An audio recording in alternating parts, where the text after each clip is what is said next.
inovasi. Pendahuluannya, profil dari AirAsia Indonesia adalah sebuah maskapai penerbangan bertarif rendah yang berbasis di Jakarta, di Indonesia, yang didirikan pada tahun 1999 dengan nama PT Owair International.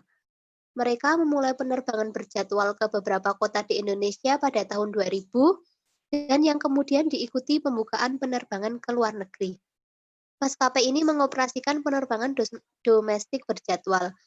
Di masa pandemi ini, perusahaan AirAsia Indonesia berupaya bangkit dari keterpurukan ekonomi agar dapat melanjutkan usahanya dengan beberapa strategi. Yang pertama ada AirAsia Indonesia berekspansi dengan membuat aplikasi all-in-one.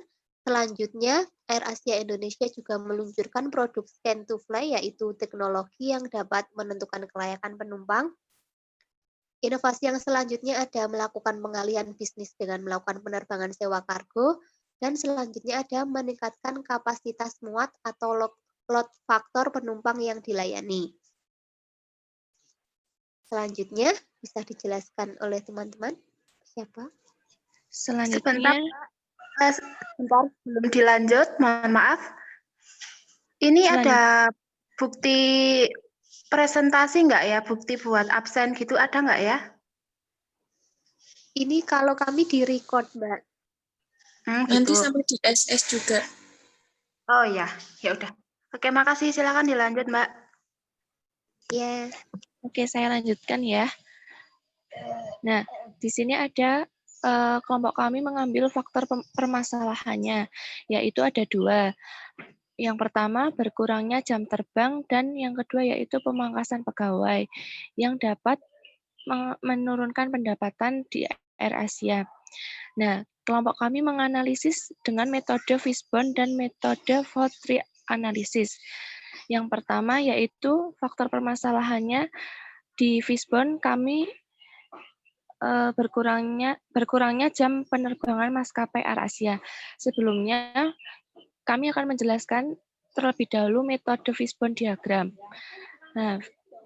Nah, Fishbone diagram adalah alat analisis yang memberikan cara pandang secara sistematis terhadap sebab dan akibat yang timbul atas akibat. AirAsia Indonesia mengalami permasalahan, salah satunya yaitu berkurangnya jam penerbangan, di mana mengakibatkan banyak bidang, dari segi sumber daya manusia, penetapan harga, proses, mesin, dan lain-lain.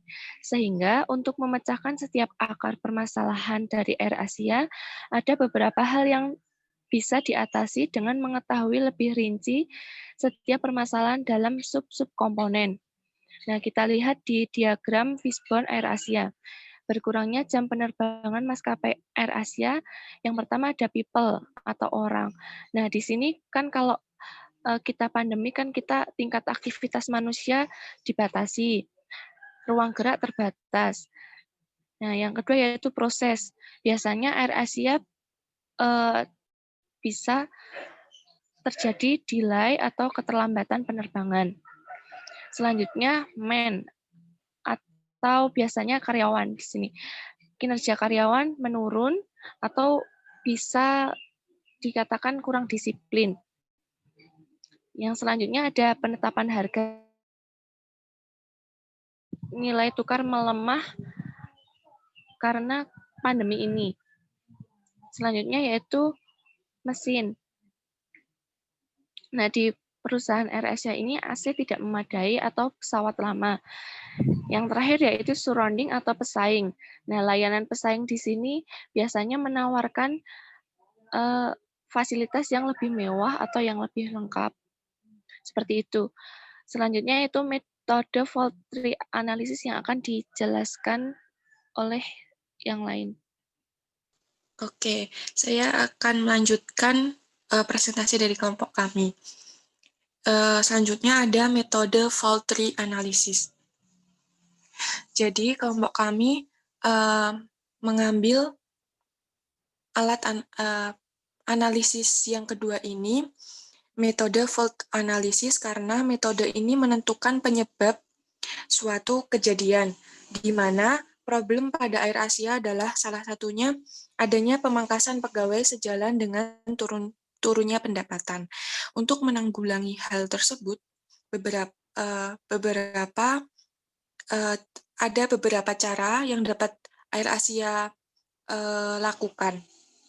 Kemudian dengan begitu mulai diberlakukan pengurangan jam kerja selaras dengan gaji yang kurang dari ekspektasi dan bekerja hanya pegawai yang tidak terpapar virus corona, serta bersedia menaati protokol kesehatan pada saat pelaksanaan kerja maupun di luar lingkungan kerja. Nah, kita lihat pada metode fault tree analysis ini, permasalahan utamanya adalah pemangkasan pegawai akibat pendapatan turun. Jadi pada pengadaan itu kontrak pegawai tidak dilanjutkan. Ini tujuannya adalah untuk pengurangan jam kerja karyawan dan ada juga status kepegawaian dipindahkan ke entitas grup Air Asia. Jadi untuk beberapa karyawan itu bisa dipindahkan ke entitas grup Air Asia yang lainnya. Kemudian ada subpenanganan. Nah, di sini adanya jam kerja dikurangi dan tidak diberikan bonus atau uang lembur. Nah, akibatnya karyawan ini bekerja tidak disiplin dan kinerjanya menurun.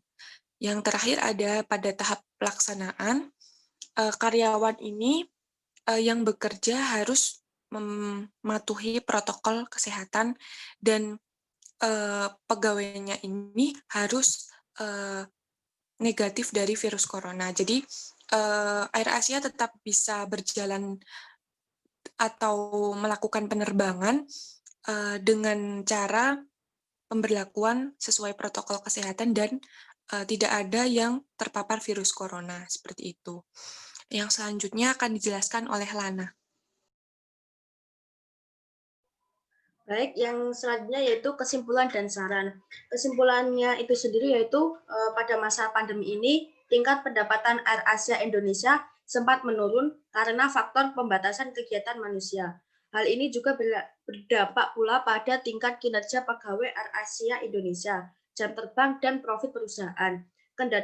Kendati demikian, Air Asia mampu menangani penurunan ini supaya tidak terlalu curam dengan berbagai strategi, seperti membuat aplikasi all-in-one, meluncurkan scan to fly, pengalian sewa kargo, serta load factor penumpang. Untuk sarannya sendiri, yang pertama yaitu memperluas ekspansi lebih banyak lagi yang lebih menjanjikan.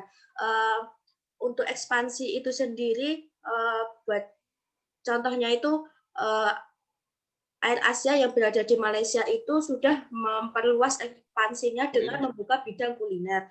Yang kedua yaitu melihat kebutuhan konsumen di masa pandemi ini. Mungkin untuk kebutuhan konsumen atau customer Air Asia ini mungkin penerbangannya tuh kayak menjanjikan, terus nyaman dan tidak terpapar COVID gitu. Mungkin itu dulu presentasi dari kami.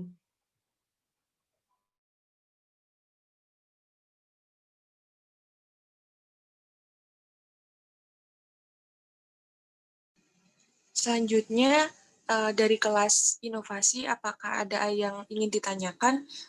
Kami persilahkan.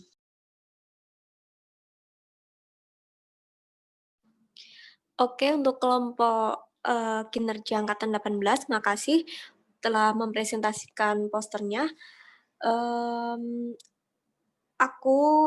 Saya Aida dari Angkatan 17, kelas inovasi mau bertanya.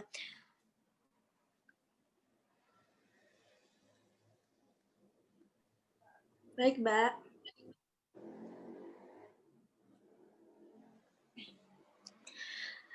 Kan ini kan masih dalam bencana pada COVID ya. Nah, aku mau tanya, apakah bencana berat tersebut itu datang hanya pada Air Asia saja? Apakah dengan pesawat pada pesawat-pesawat yang lain itu tidak merasakan bencana yang berat itu datang pada mereka, atau cuman hanya AirAsia saja? Dan kenapa kelompok kalian memilih AirAsia saja, tidak memilih kayak Garuda Indonesia atau Batik Air kayak gitu? Kenapa? Dan beri alasannya. Dan yang pertama, kalau mau menjawab, minta tolong nama dan NPM-nya.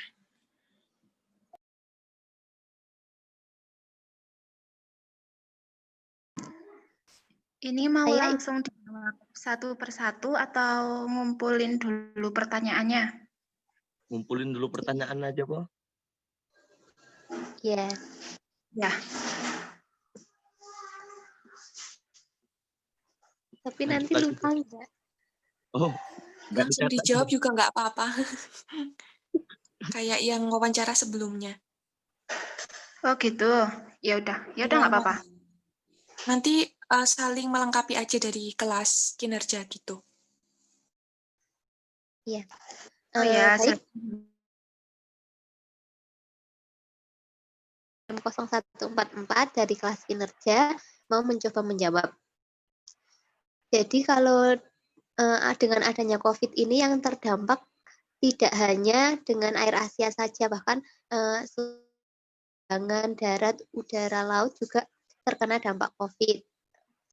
Lalu kalau dibandingkan Batik, terus Garuda Indonesia, Lion, nah AirAsia ini ruginya adalah yang paling banyak.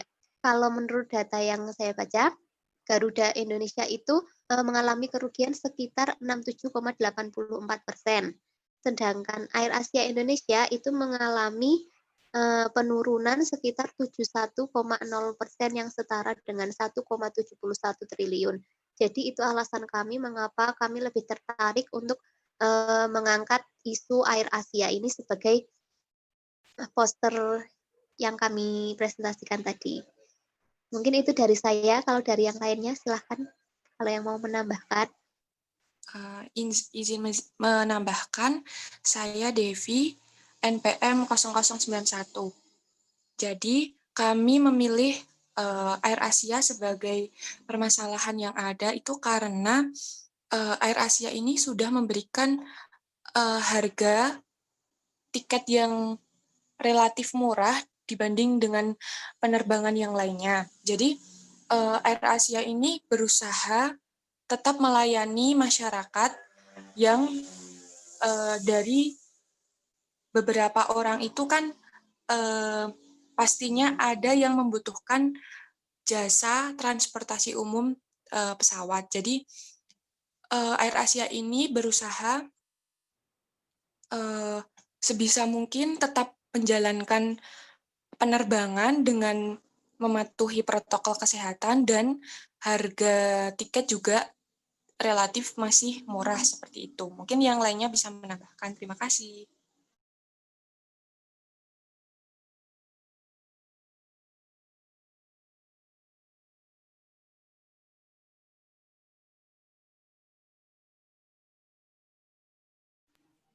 Ada yang mau menambah? Ada yang mau menambahkan? Ya udah. Enggak, maksudnya saya tanya, Lana atau Ziza ada yang mau nambah? Cukup. Yang pertanyaan yang lain. Sudah, Mbak. Oh, sudah. Makasih ya. Iya, Mbak. Berarti langsung lanjut ke pertanyaan selanjutnya aja ya. Iya, Mbak. Ya, Mbak. Oke, untuk pertanyaan selanjutnya itu dari saya, Sela Pujiartanto, NPM 1601010170. Tadi kan sudah disampaikan ya tentang AirAsia itu. Nah, saat ini kan AirAsia itu identik dengan tiket pesawat yang low cost ya atau murah. Nah, dengan adanya pandemi COVID-19 ini, apakah AirAsia akan menaikkan harga tiket karena berkurangnya customer atau tidak? Seperti itu. Terima kasih.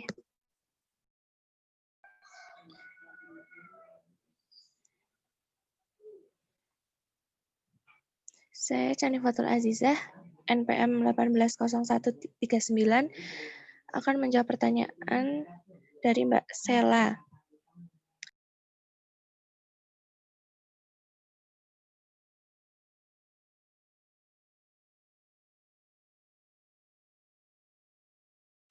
Ke-mute, Zah.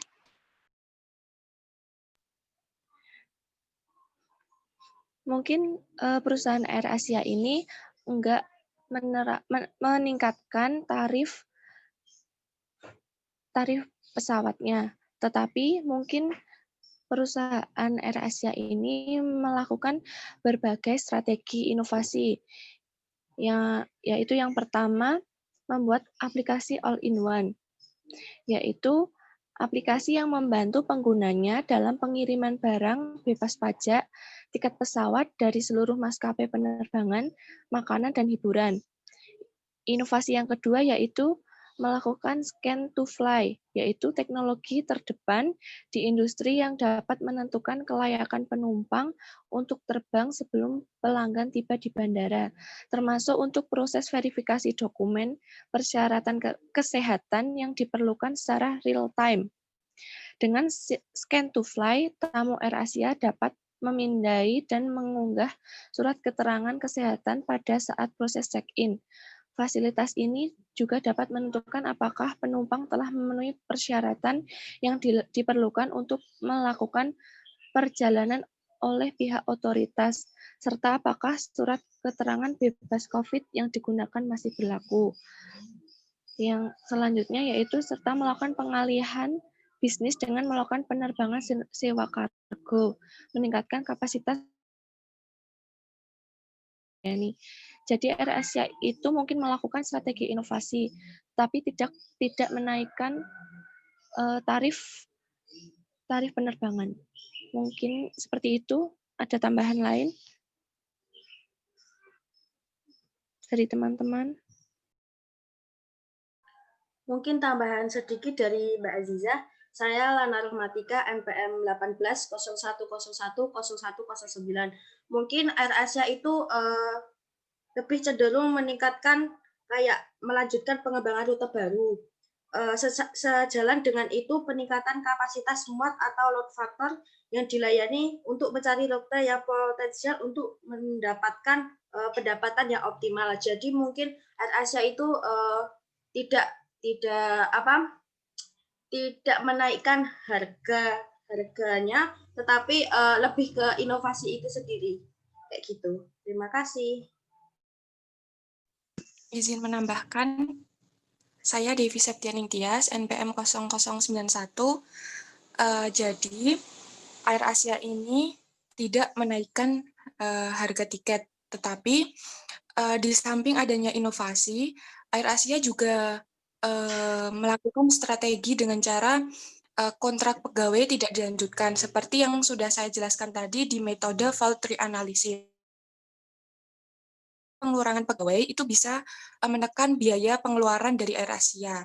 Di samping itu, AirAsia juga bisa memindahkan atau status kepegawaian dipindahkan ke entitas grup AirAsia. Jadi ada beberapa karyawan yang dipindahkan ke entitas grup AirAsia, seperti itu. Terima kasih.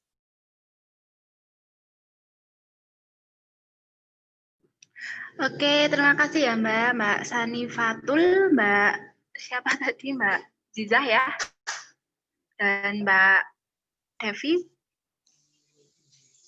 Berarti AirAsia itu mereka lebih menekankan ke strategi inovasi dan manajemennya ya, berarti tidak ada kenaikan tarif tiket pesawat untuk customer seperti itu. Oke, terima kasih. Mungkin ada pertanyaan lain dari kelas inovasi? Ada Mbak, saya mau nanya. Ya. Saya Wiguna NPM 16/01/01/0148. Nah, dari isu AirAsia yang kalian angkat datanya kan mengenai kerugian yang cukup besar tadi itu kan daripada maskapai lain. Nah, pertanyaannya dengan permasalahan pandemi seperti ini, mereka bisa nggak survive terkait maskapai AirAsia? Kali ini kan permasalahannya masif atau tidak stabil. Nah, kondisi corona ini pun terus meningkat. Kira-kira berapa lama maskapai ini akan bertahan? Terus mereka bisa bangkrut nggak? kalau misalnya bisa bangkrut dengan kondisi yang seperti apa? Begitu.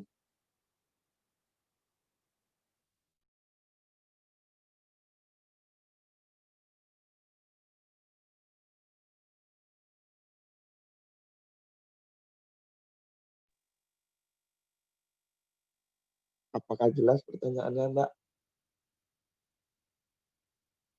Jelas, Mas. Tunggu sebentar ya. Ya,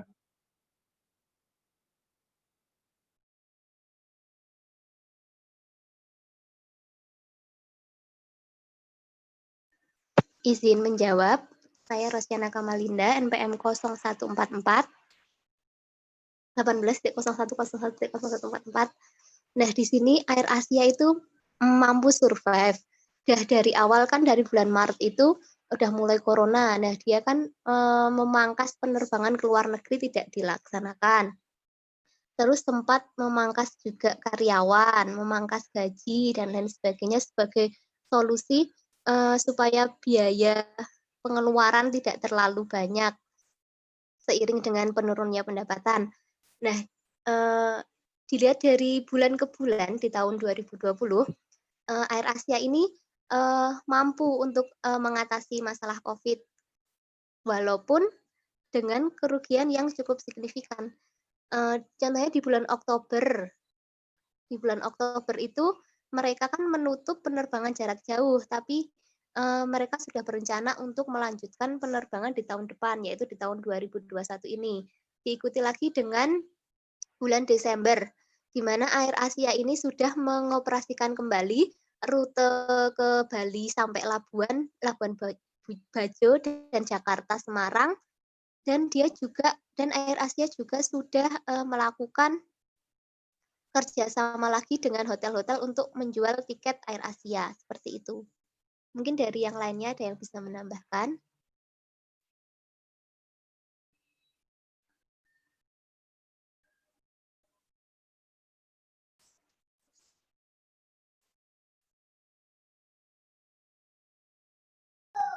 Izin masuk buat Mbak-Mbak dan Mas-Mas, ini waktunya tinggal 6 menit lagi. Mau dimatiin sekarang terus masuk lagi atau gimana ya?